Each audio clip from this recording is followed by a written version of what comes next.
Hi guys, thank you so much for clicking back. Thank you so much guys. I want to appreciate you guys for coming back and clicking my videos. Thank you for watching. Thank you for the old subscribers. Thank you for the new subscribers. Thank you for the audience, everybody that watch my videos. Guys, I know you take your time to come and watch my videos, and I truly appreciate that from my heart. So today I want to talk about the DV lottery myths. So there's this misconception about the US diversity lottery program, that when you apply for that program and you come to America, there are things that people believe that the government or the state will provide for them.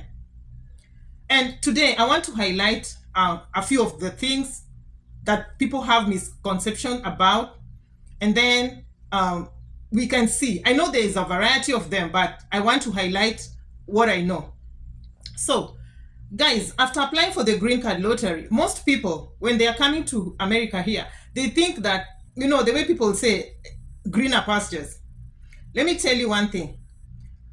Greener pastures is what you, as an individual, do for yourself. Like, if you want green grass, you have to water it, So there's that. When I arrived in America, people back home were asking me, now that the government called you to go and work for America, have they given you a house? Have they given you a car? Have they given you work, accommodation and a car? I'm like, girl, wait until you come here. The only thing that is done for you is to give you the opportunity of that green card lottery. Like, after you've won, you've gotten your green card, that's the opportunity, that's the gate to open doors for you. So there's nothing like arriving in America and you're being given work. Of course there's work, jobs are there, but you have to look for them. Don't wait for the state to call you that there's a job here, we want you to come and work for us. There's nothing like that here. You have to go out there, look for your job, go out there, go to school, study, upgrade, go to a specific, like, you can start from wherever you want to. If you like coming to America and you want to do trucking, some people come, they arrive and automatically they just know they want to do truck driving. They go straight to truck driving. They go to school, they learn about the truck driving thing, and they go straight to truck driving. The state will not call you to give you a job, even accommodation. And coming to accommodation, that's why you find that the state will always tell you, after you win your green card, to provide a host somewhere that you're going to go and stay with that person until you're stable. So there's nothing like being given a work, accommodation. These are things you do by yourself after you arrive in America. And even a car. Some people ask me, they have given you a car to drive around, and you've been given work, and you've been given and no, I just want to tell you what you expect when you arrive in America. These misconceptions are like, that's why people arrive in America and they get confused at a point, because what they were expecting is not what they get. So take it to the bank. When you arrive in America, you know what to do. You know where to start. Okay? That is point number one. So point number two, another misconception about this green card is that there are higher chances. People assume that there are higher chances of you winning the green card lottery when you apply in certain countries, most likely in the US. Guys, every country has an equal chance of getting selected. If you apply in Africa, because if you apply in Asia, if you apply in Germany, there is the equal chance of you getting selected. There's nothing like if you apply in the US, there are higher chances of you getting selected, because this is something that is random. It's a lottery. I hope you understand what I mean by lottery. Like, you know that if I can give an example with my country, I always like giving an example with my country because of course that's where I was brought and I know what's going on there, you know. So you remember the Kenya charity sweepstake thing? They'll put some tickets in something, and then they'll be putting them round like this, and then they pick. That's what green card lottery, like, I assume is, because it's luck. So if it's luck, you can apply it from anywhere. It's just your luck that you be selected after following the instructions put in place.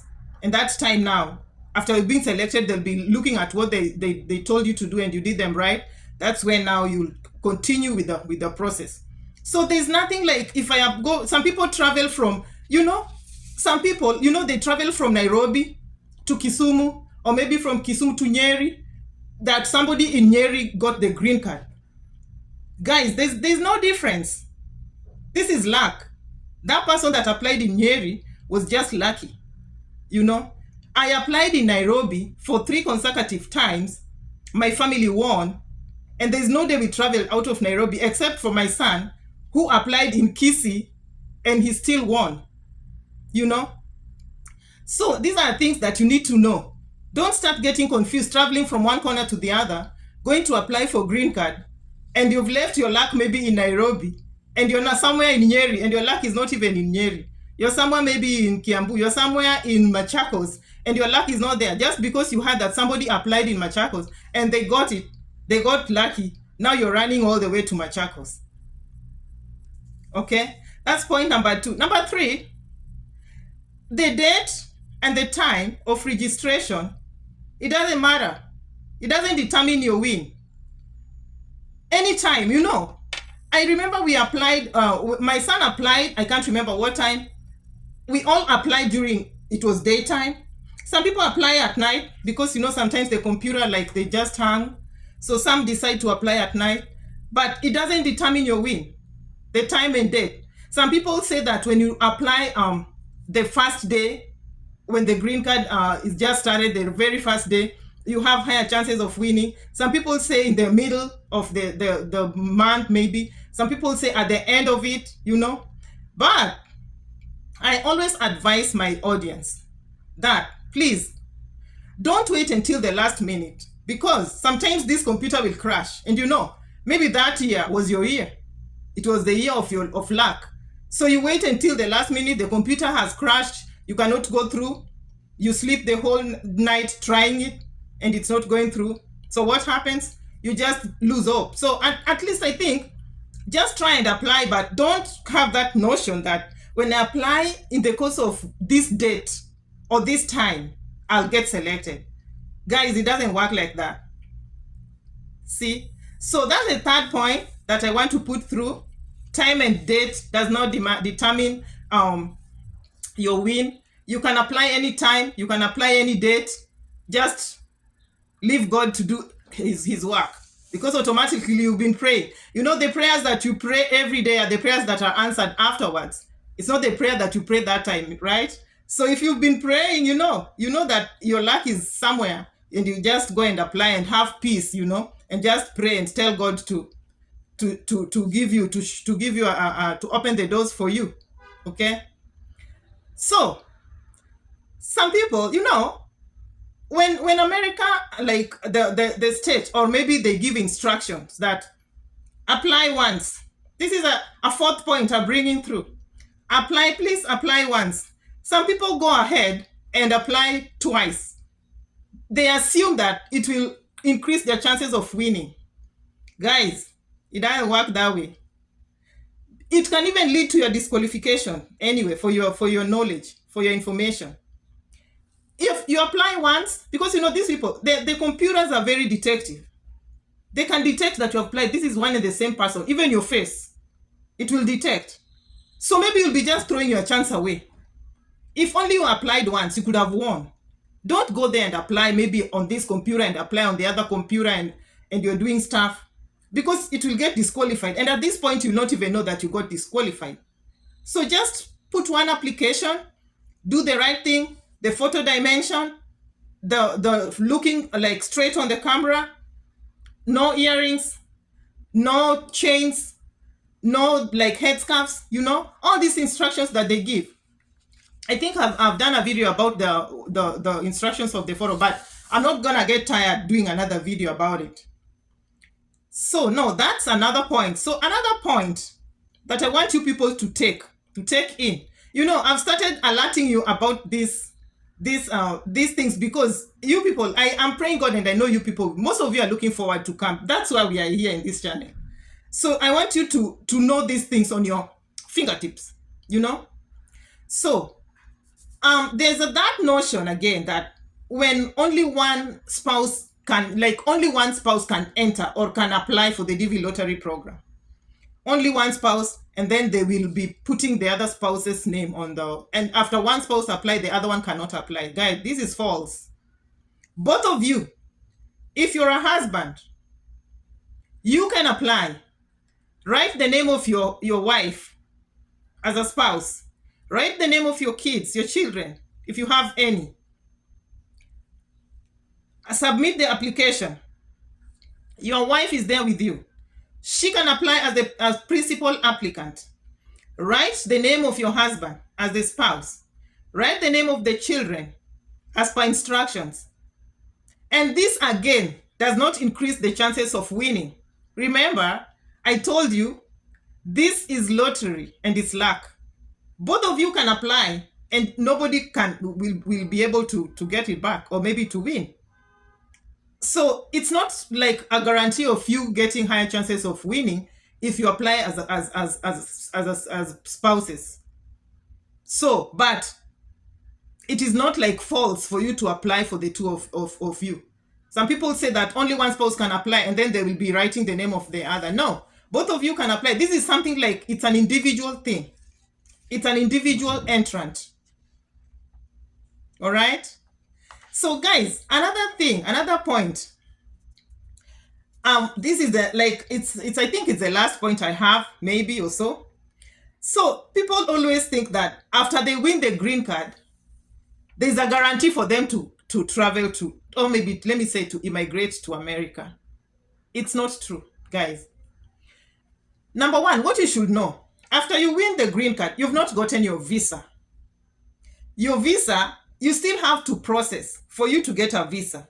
Yeah, so you need to process your visa, and in that you have to jump like hurdles for you to get your visa. You have to go through all this process. You have to go to medical examination. You have to get your air ticket. You have to pass your medical exams. So there's so many things you have to have, like you have your post already, that somewhere you are going to arrive, and and now the mistake that people do, that I would like to advise you not to do. People, most of them, I'm not saying everybody, some of them, they just like they quit their job. They just don't go to work. Like, they think it's a guarantee. In their mind, they're like, I've gotten this green card and I have to go. Guys, let me advise you, don't quit your job. Don't sell your belongings. Like, don't sell your properties, because this is something that you never know. You'll never know. People come all the way from where they're coming from. When they reach at their port of entry, they get returned back for various reasons. So if you left your job, maybe you can just take maybe an annual leave or something. If you had already left your workplace, you have resigned and you have done all this stuff, and now you have sold your property, you have sold your land, you have sold everything, and now you're reaching the port of entry and you're told to go back. It's so disappointing. So this is something like, it's not a guarantee. First you get you win, and then you start now jumping these hurdles that somebody who have processed green card is aware. It's not a joke. It's so hard. Some people pretend to say, oh, me, I just got my green card and I just processed it. I did not go through all these things. People say it's a lie. Because by the time you're being told that you're going for medicals, you don't even know what they're going to screen. You might be knowing, but you don't know what your status. So that again, it's a heartbeat. Okay? And I would like to advise you guys, when you get your visa and everything, you've done everything, and now you're finalized and you're supposed to be traveling, please travel even before the date that you're told to, the date that you're told to be like entering America, because they always give you a time limit, you know. So some people take so much time down in where they are at their places. They're still celebrating with their families. Its celebration is not bad, but you might celebrate. Like, I want to tell you something about what happened to the group that we were processing with. Are you aware that some people were locked out because of the corona? And it's just that maybe their time had not arrived, or maybe they were just trying to put one or two things, or maybe they were just taking their sweet time. Before they know it, there were no flights coming. And you know, in America, they don't care. If they told you to arrive at this place, oblivious of the status of what happened. It was a pandemic, yes, but you will not be allowed to go in to enter the port, your port of entry. They will not allow you. So many people were locked out. So, you know, this is something you had won and you're celebrating, and now that's a very sensitive example I want to give. So after you've been given your visa, you've done everything, please just fly out. All these celebrations, you'll be doing them afterwards. Maybe you'll go back to your family members and you'll do all these celebrations later, right? So I say, do not quit your job, do not sell your belongings like after selection, you know. Just be focused, be side divided. Like, you might or you might not, you know. So many examples I might give, because there's another lady who went to the embassy again and she thought she had a genuine birth certificate and she did not, so it was cancelled. So many things, you've heard of these stories. So in case they had quit their job, they're not going anyway. So, and you know, when it's denied, it's denied. There's nothing you can do about it. So guys, thank you so much for subscribing. Thank you so much for watching. My name is Teresa. I don't know if I introduced myself, but now if you're new in this channel, my name is Teresa. This is a channel that is taking people through like learning. We are learning of how to immigrate and come to America, and what we do here, and what you expect, and what you can do so that you may may not stagger when you arrive in America. So thank you guys. Please subscribe. Road to 2,000 subscribers. I'm almost around 1,200 subscribers, and I want to thank my subscribers so very, very much. Please subscribe and support the channel. Thank you so much for watching. Share this video, like it if you liked it, guys. I'll be back with more videos as I always promise. Bye bye. Take care out there. I love you guys.